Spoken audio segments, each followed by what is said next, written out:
লাভপুরে তৃণমূল প্রার্থীর সমর্থনে বলরামপুর ও কান্দরকুলা গ্রামে মিছিল তৃণমূলের। আগামী 23শে এপ্রিল বিধানসভা নির্বাচনকে সামনে রেখে লাভপুর বিধানসভা তৃণমূল প্রার্থী অভিজিৎ সিংহের সমর্থনে শনিবার বিকেলে লাভপুরের ঠিবা অঞ্চলের বলরামপুর ও কান্দরকুলা গ্রামে হয়ে গেল তৃণমূলের মিছিল। এদিন এই মিছিলে ঠিবা অঞ্চল তৃণমূল কংগ্রেসের সভাপতি শাহিন কাজী সহ অঞ্চল নেতৃত্বদের উপস্থিতিতে আয়োজিত হয়েছিল। এদিন এই মিছিল ঘিরে তৃণমূল কংগ্রেসের কর্মী সমর্থকদের মধ্যে উৎসাহ ছিল চরমে। মিছিল শেষে বক্তব্য রাখতে গিয়ে ঠিবা অঞ্চল তৃণমূল কংগ্রেসের সভাপতি শাহিন কাজী বলেন, ভোটের সময় বিজেপি, সিপিএম ও জনতা উন্নয়ন পার্টির প্রার্থীরা ভোট চাইতে আসবে। তারা এলে আপনারা একটা কথাই বলবেন, এলাকার উন্নয়ন করেছে তৃণমূল কংগ্রেসের বিধায়ক। বন্যার সময় আপনাদের দেখা পাওয়া যায় না। ভোটের পর বিরোধীদের দূরবীন নিয়ে খুঁজে বেড়াতে হয়, তখন আর কাউকে দেখা পাওয়া যাবে না। তিনি সাংবাদিকদের মুখোমুখি হয়ে বলেন, আমরা সাধারণ মানুষকে একটা কথাই বলেছি যে মুখ্যমন্ত্রী মমতা বন্দ্যোপাধ্যায়ের উন্নয়ন দেখেই আপনারা নির্বাচনে অংশগ্রহণ করুন, আর বিরোধীদের ভোট দিলেই ভোটের পর আর তাদের দেখা পাবেন না, দূরবীন দিয়ে খুঁজে বেড়াতে হবে। লাভপুর থেকে Anukul Garai report, crime press, Bengal news. অঞ্চলে বলরামপুর গ্রাম এবং কান্দরকুলো গ্রামে মিছিল করলেন এবং সেই মিছিলেই দেখা গেল জনজোয়ার। এখানে আমরা আগেও বলেছি, এখনও বলছি, আমরা ঠিবা অঞ্চল থেকে 5 থেকে 7 হাজার ভোটে লিড দেবো। অভিজিৎ সিনহা রানাদাকে, বিজেপির যে প্রার্থী দাঁড়িয়েছে তাকে একবারে গুহারা হারাবো। 1 নম্বর কথা। এখানে যেভাবে আপনারা দেখলেন যে ছোট গ্রাম অঞ্চলে যদি এইরকম একটা গ্রামে যদি এরকম করে লোক, যেভাবে কাতারে কাতারে লোক, এখানে আপনারা দেখতে পেয়েছেন, ক্যামেরাতে আপনাদের ছবিতে বন্ধ হয়েছে, দেখতে পাবেন যে এইভাবে।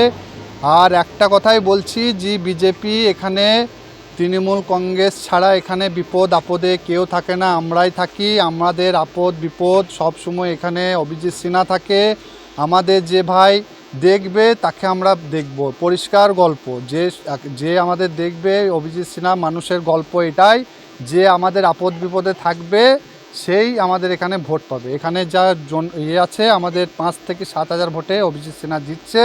আর এখানে 4 তারিখের পরে, মে মাসের 4 তারিখের পরে কোনো বিরোধী নেতা দেখিন কাউকে পাওয়া যাবে না। কাউকে দূরবীন নিয়ে কাউকে খুঁজে খুঁজে বেড়াইতে হবে, দূরবীন লাগিয়ে দেখতে হবে যে কোনো বিরোধী কোনো নেতা আছে কি না। এখানে কেউ থাকেও না, থাকবেও না। সে তৃণমূল কংগ্রেসই থাকে, তৃণমূল কংগ্রেসের বিধায়ক থাকে, তৃণমূল কংগ্রেসের নেতৃত্ব থাকে, আমরাই থাকবো আপদ বিপদ সবাই। আজকে প্রার্থীকে দেখা গেল না, প্রার্থী ছাড়াই প্রচার। আমরা এখানে একটা কথাই, প্রার্থী ধরেন অন্য অন্য গ্রামে ঘুরছে, আমাদের এখানে 17 তারিখে আমাদের ডেট আছে।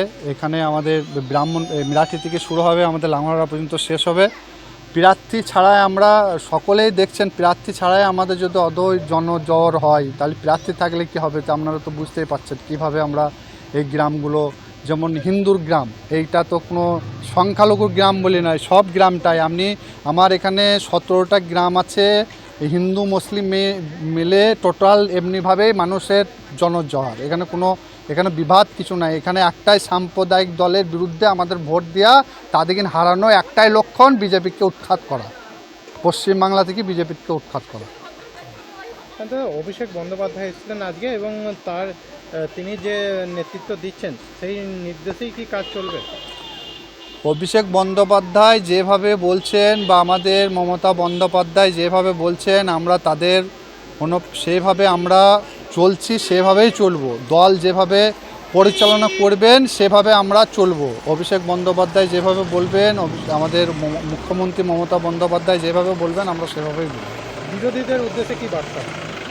বিরোধীদেরকে বলবো যে তাদের গণতন্ত্র আছে, তারা প্রচার করবে, আমরাও প্রচার করব। তারা ভোট করাবে, আমরাও ভোট করাবো, এটাই হচ্ছে গল্প। এখানে তো আর কোনো কিছু নেই। সেভাবে একটা কথাই বলবো যে দুদিনে মানে ভোটটা নিয়ে নিলাম সাম্প্রদায়িক কথাবার্তা বলে, তার পাশে দাঁড়ানো। যেমন লাঙ্গলহাটাতে আমরা 12 বার হেরে আসি, এই গ্রামে কোনো উন্নয়ন নাই, কিছু নেই। আমরা উন্নয়ন করেছি, তারা এখন গেলে তাদেরকে বললে যে কেউ উন্নয়ন করেছে, তৃণমূল কংগ্রেসের মুখ্যমন্ত্রী মমতা বন্দ্যোপাধ্যায় করেছে। পথশ্রী রাস্তা, বোর্ড দেখতে পাবেন, কয়েক হাজার কিলোমিটার আমরা রাস্তা আমাদের ঠিবা অঞ্চলে হয়েছে। তাহলে এটা মুখ্যমন্ত্রী মমতা বন্দ্যোপাধ্যায়। আমরা উন্নয়ন নিয়ে ভোট চাইছি, আমরা জয় শ্রীরাম বলছিও না, আমরা ইনশাল্লাহ বলবো না। আমাদের উন্নয়ন করেছি, খাদ্যসাথী, সবুজসাথী, কন্যাশ্রী, এইসব নিয়ে আমরা উন্নয়ন নিয়ে আমরা ভোট চাইছি। আপনি তো দেখতে পেয়েছেন আমাদের স্লোগান একটাই কথা, আমাদের কোনো জায়গায় জয় শ্রীরামও দেখতে পেয়েছেন না, আমাদের কোনো ইনশাল্লাহও পাবেন না। যাদের সাম্প্রদায়িক দল যারা, মুখ্যমন্ত্রীর উন্নয়নকে সামনে রেখেই আপনাদের আমাদের প্রচার আর আমাদের 230 থেকে 40টা সিট নিয়ে আমরা সরকার গড়ছি, আমরা গড়ব। আমাদের ঠিবা অঞ্চল 6 থেকে 7 হাজার ভোটে লিড হবে। আমাদের অভিজিৎ সিনহা লাভপুরে মোটামুটি আপনার 60 থেকে 70 হাজার ভোটে লিড হবে।